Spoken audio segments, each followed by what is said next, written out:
Hi, I'm Jeff, and welcome to another one of my videos where I take a look at all the new comic books coming out on either January 25th or 26th, 2022, and I ask myself the question, what one new comic book would I buy this week if I could buy just one book?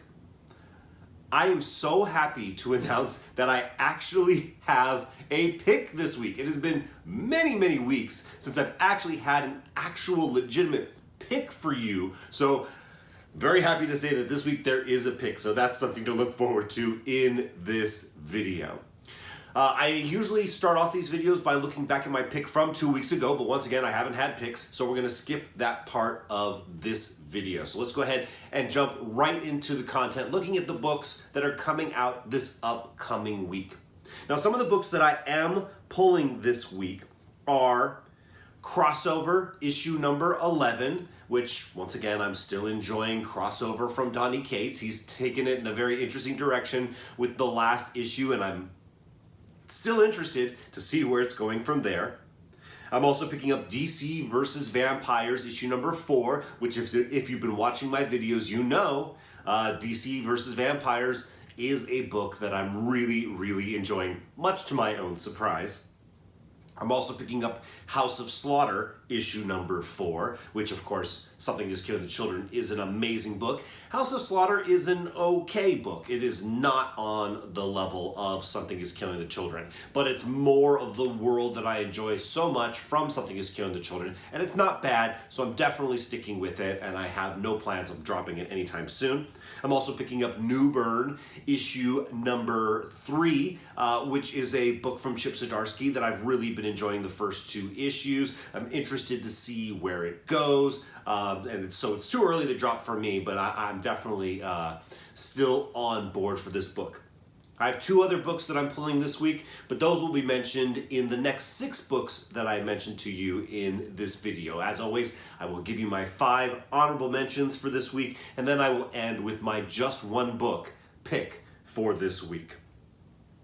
The first honorable mention that I want to point out to you is X Deaths of Wolverine, issue number 1, or is it 10, Roman numeral X, 10 Deaths of Wolverine, I'm not quite sure, but either way, this is my first honorable mention from Marvel Comics. Here is the description. Week 2. If Wolverine's future lies in the past, what does that mean for the present? The reciprocal series to X Lives of Wolverine, X Deaths of Wolverine, is can't-miss reading, chock full of revelations for the best there is, as well as the fate of mutant kind.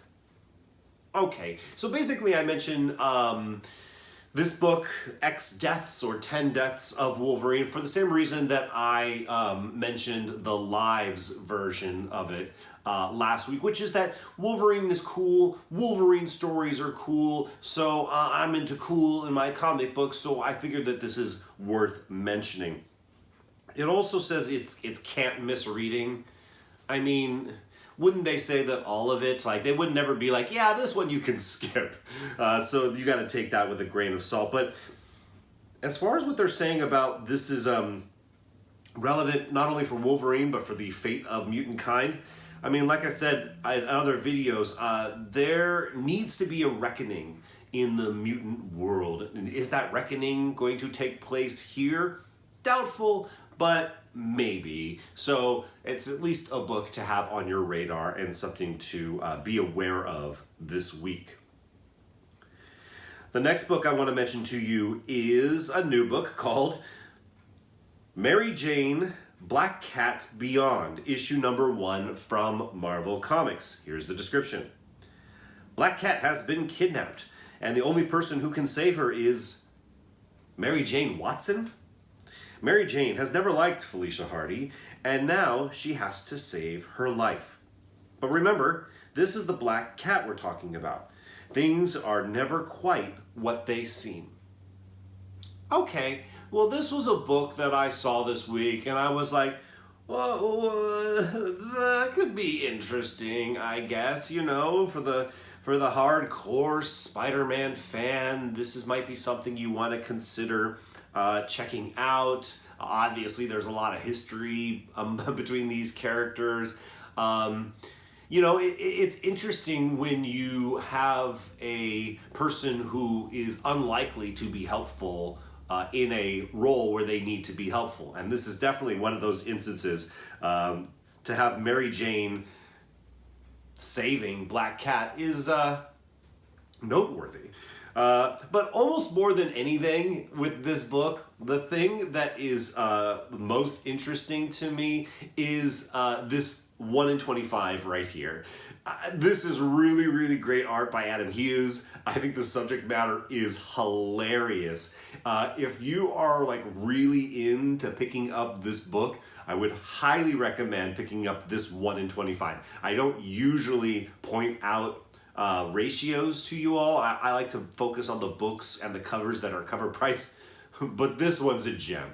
So something you might consider checking out this week. The next book I want to mention to you is Wonder Girl, issue number 7 from DC. Here's the description. After locating the first of her lost sisters, Poitira, Yara starts to feel whole for the first time in her life. Now she must race against the clock to reunite her tribe as they seek revenge on those who tore them apart in the first place. The gods be damned. These Amazons are ready to take back their story. Okay, why am I mentioning Wonder Girl issue number 7? Well, Yara Flor as Wonder Girl has been a character that comic book fans have been excited about and interested in. But apparently not excited or interested enough, because DC has suddenly and seemingly prematurely canceled Wonder Girl with this issue.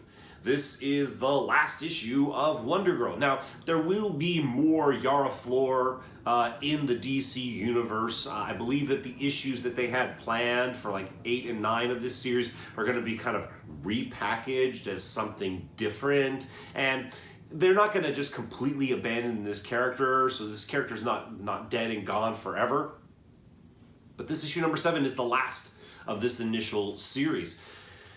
Now, I don't know what the print runs have been on these books, but sometimes these last issues, especially when they kind of surprise retailers and readers with a cancellation like this, the print run of this book might be really, really low. So if you have optimism for the future of Yara Flor in comic books and in the DC universe, you might consider picking this up, because this might become one of those books that are just really scarce and really hard to find. And in fact, you could probably go back and pick up issues 1 through 6 as well as picking up issue number 7 this week, have the whole series and sit on it. Like I said, it might be one of those series that if this character blows up at some point, and it seemed like the potential for this character was really there, having this series, especially this last one, this issue number 7, might be something worth having. So if you were always interested in this character but you never got around to it, now is one of your last chances at least to get in on this initial series. But if you also are just kind of like want to take a flyer on some speculation, you might want to pick up this book, as well as potentially picking up issues number 1 through 6. The next book that I want to mention to you is Detective Comics issue 1050 from DC. Here is the description. It's the landmark, oversized issue, Detective Comics 1050. And some of the biggest names in comics are here to celebrate the Dark Knight. First up in The Tower, Part 4. The villainous force keeping Arkham Tower's patients sedated is at last revealed. And this villain's return is guaranteed to catch you by surprise. It's the dramatic conclusion to Act 1 of Mariko Tamaki's Arkham Tower epic, brought to life by the legendary Ivan Reis. Then, in House of Gotham, Part 4, Matthew Rosenberg and Fernando Blanco take us into the seedy underbelly of Gotham's criminal elite through the lens of the original Robin, Dick Grayson. and reveal what it takes for a young man to survive amongst the deadliest killers in the DCU. It's a tour de force of Gotham's vilest villains. Last but not least, making his grand return to the DCU, writer Mark Waid teams with Detective Comics' uber artist Dan Mora to bring you the start of a brand new day for Batman and Superman. It's the world's finest collaboration that you'll need to read to believe. Okay, well, basically the only reason that this book is on my honorable mentions this week is that it is a landmark 1050th issue. Seems like every 25 or 50 issues, comic book publishers like to celebrate. And this is no exception with issue 1050. 1000's a big deal. I don't know that 1050 is a big deal, but they're going to make a big deal of it.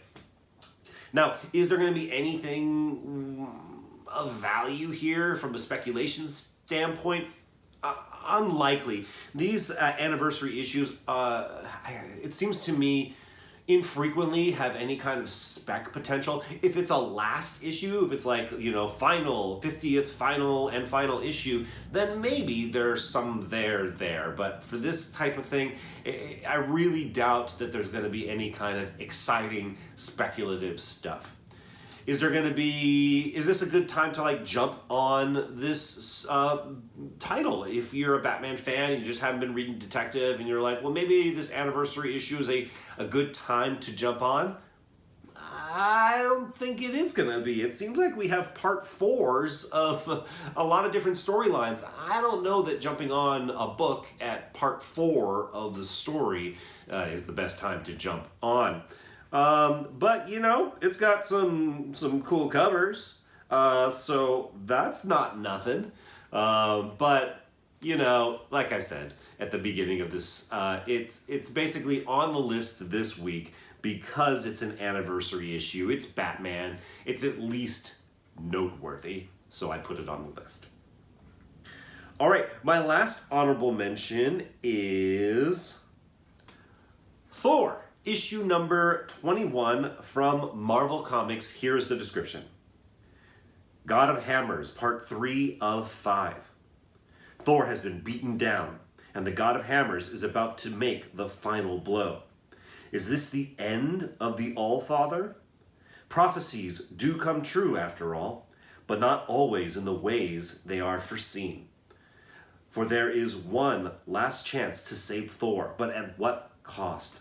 Plus, the shocking origin of the mysterious God of Hammers is revealed. Okay. This was almost my just one book pick for the week. Came this close. This is, issue number 20 got people really, really excited, and it popped on the secondary market immediately with this first cameo appearance of the God of Hammers. Well, now we are going to get the first full appearance of the God of Hammers, as well as apparently the shocking origin of this character. So why wasn't this my pick? That's pretty awesome. Thor is a great title that I've been enjoying a lot, and we're getting the full first appearance of a new character and their origin. Why wouldn't this be my pick for the week? Well, the only reason it's not is because everybody knows this is coming. This book is not a surprise to anybody. The reason that issue number 20 jumped up on the secondary market is because people didn't know there was going to be a new character introduced. And once they realized that there was a new character introduced, everybody ran out and grabbed as many copies of it as they could, driving up the demand and also driving up the prices. Well, since that happened weeks ago, nobody's going to be surprised by this first appearance. It's kind of right there in the description in issue number 21. So people are going to be prepared for it. And so I don't think the demand is going to be as voracious, and I don't think that the value increase on the secondary market is going to be the same. That being said, it is the first full appearance and not the cameo. And generally, that's what collectors want. So, listen, I'm going to buy this because I'm a Thor fan. Maybe I'll buy a second or maybe even a third copy of this just to have, just in case this this book does see increased value in the future. I mean, I guess I would expect it to. Depends on what the future of this character is. I mean, we've seen people get excited about new characters before, specifically in this Thor run. Black Winter, anybody? And the value of those books shot up, and then it was up for a while, and then went back down. But they're still worth more than cover price. So I don't see a reason to not pick up this book and expect it to at least hold, if not likely increase slightly in value. But ultimately, even if you just don't care about the extra few dollars this book might end up being worth long term, Thor's just a really good title. I enjoy it very much. I think Donny Cates is doing an amazing job with it, so I highly recommend it just for the read alone. All right, so that's all of our honorable mentions. That takes me to the book this week that I would buy if I could buy just one book. And that book is Saga, issue number 55 from Image Comics. Here is the description. At long last, Hazel and her star-crossed family are finally back and here to kick off a new story arc. So where the hell have they been? As thanks for fans' endless patience, the Saga team is proud to return with a double-length issue, 44 pages of story for the regular $2.99 price point, without variant covers or gimmicky renumbering. Just more pulse-pounding adventure, heart-wrenching character drama, and gloriously graphic sex and violence as Saga begins the second half of the series and the most epic chapter yet. The Saga series has sold over 6.8 million copies to date across all formats, has been translated into 20 languages, and has garnered multiple Eisner and Harvey Awards, plus a Hugo Award, British Fantasy Award, Goodreads Choice Award, Schuster Award, Inkwell Award, Ringo Award, and more. It has been featured in such mainstream media outlets as Time, Entertainment Weekly, The Atlantic, NPR, and beyond, and has become a pop culture phenomena. Okay. I don't know anything about Saga. I have never read a Saga comic book. Saga came out during a period of comic book publishing where I was not reading or paying attention to comic books at all. So I know little to nothing about Saga, except for its reputation. Its reputation is really strong. People who have read Saga seem to have nothing but good things to say about Saga. And as is evidenced by the second half of that description, there's a lot of critics and award givers that seem to agree with the idea that Saga is a very good read, very entertaining, and worth paying attention to. And it's been gone for a long time. So the fan anticipation is strong for the return of Saga. And I could imagine that with the return, they're going to want to make a splash. They're going to want to recapture people's attention. They're going to want to reward the people that have stuck with them who are coming back, and they're going to want to get their hooks into new readers. So I think there's a lot of potential there for speculation, for this being a spec pick, a book that is worth having in your collection for the foreseeable future. But there are other things that I am really, really excited about from this book. above and beyond the speculation potential and the acclaim, the critical acclaim and reader acclaim that this book has. And that is that they're giving you a double-length issue, 44 pages. They're charging you $3 for it. So it's oversized, more content. It's $1 less than most of the cheapest comic books right now. And there's only one cover. They didn't re-release giving you 12 different variants. They gave you one. They made it cheap and they gave you bonus content. I want to buy this book for those reasons alone. I really appreciate the fact that they have made it very appealing to me as a reader to jump on and to try this book. So they could have gotten so gimmicky. They could have made it double-sized and charged it, made it cost $5. They could have given you, like I said, all these different covers, but they really simplified that, and I would like to see more of that in the comic book industry. So I am inclined to reward them for the gift that they've given me of making it cheap and simple and appealing. So between all of the spec, the acclaim, and all of the marketing things that they are doing here, all of these reasons are why I'm excited about Saga issue number 55 and why I have made it my just one book pick for this week. All right. I had a pick, guys. I had a pick, and I even had kind of like a backup pick. Like, it could have been 4, but I chose Saga 55 for the reasons I enumerated. I'm really excited about having a pick this week, and I'm excited about the comic books that are coming out this week. If you are excited about the comic books coming out this week, let me know what you're excited about down in the comments. I'm always interested in hearing what you guys are interested in the comments. As well, if you're excited to see that I have a pick again this week, hit that like button, consider that. And if you haven't already subscribed, I would invite you to subscribe and make sure you hit that notification bell. All right, thank you all so much for watching this video. I'll see you in the next one.